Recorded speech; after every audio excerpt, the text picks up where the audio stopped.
Hi everyone! So tayo ngayon ay nakaschedule sa pagluluto, kaya samahan niyo ako na magluto for today. So let's start! Nakaprepare na lahat. Ayan, nakapag-init na rin ako ng kawali. So maglalagay na tayo ng mantika. Ayan. Hulaan nyo kung ano yung lulutuin ko ngayon. Nagisa muna tayo ng bawang sibuyas. Actually, napakasimple lang naman ng lulutuin ko ngayon. Mabilisang luto lang ito kasi tanghali na. At dahil walang available na ginileng, ito na muna yung ginamit natin. Tokwa, dinurog muna natin, then sinabay sa paggisa. Naglagay na rin ako dito ng konting toyo. At syempre, hindi natin malilimutan lagyan ng konting patis pang palasa. At yan, halu-haluin lang natin. Syempre, next, ilalagay na natin ang toge. Fresh na fresh yan. Napansin ko na hindi siya kasya, so I decided na kunin natin yung pangmalakasan nating kawali. So, nagpatulong ako sa kasama ko para lang palitan yung kawa. Yan, inayos ko lang siya ng konti.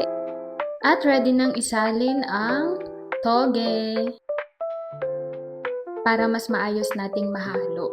And syempre, shoutout pala sa kasama ko dyan sa video, sa tumulong sa akin. Thank you! Ayan, mas okay siya. Mas mabilis siyang mahalo compare kanina na parang hindi siya mahalo eh. So, nag-add ulit ako dito ng konting toyo. Nag-add na rin ako ng konting paminta. And then, ayan, halu-haluin lang ulit. And feel ko parang may kulang. Parang may nakalimutan ako. Wait lang. Ayan nga, yung oyster sauce pala yung nakalimutan ko. So, lagay ko na lang din. Buti na lang nakita ko pa sa ref.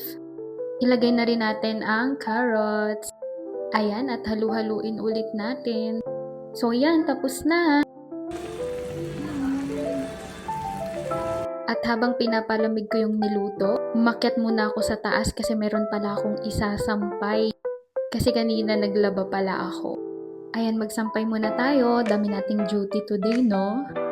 After natin matapos yung mga sinampay, at since malamig na rin naman yung niluto natin kanina, ayan, balutin na natin siya. Kasi ang niluto natin today is lumpiang toge. So, fast forward ko na lang din ito. Ayan, tapos na ang pagbalot. Prito naman tayo ngayon. Balik na rin natin hanggang mag-golden brown.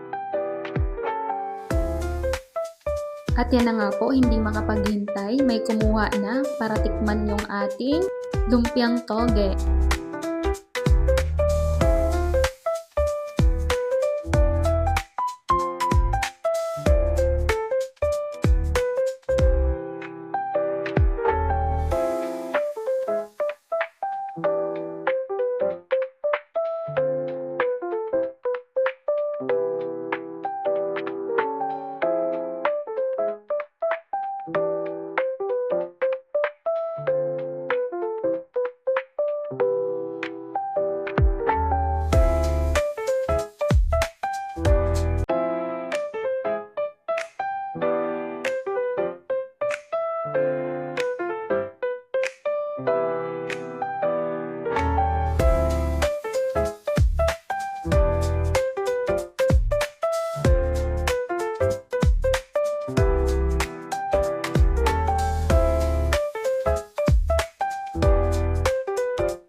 Ayun lang guys. Thank you so much for watching.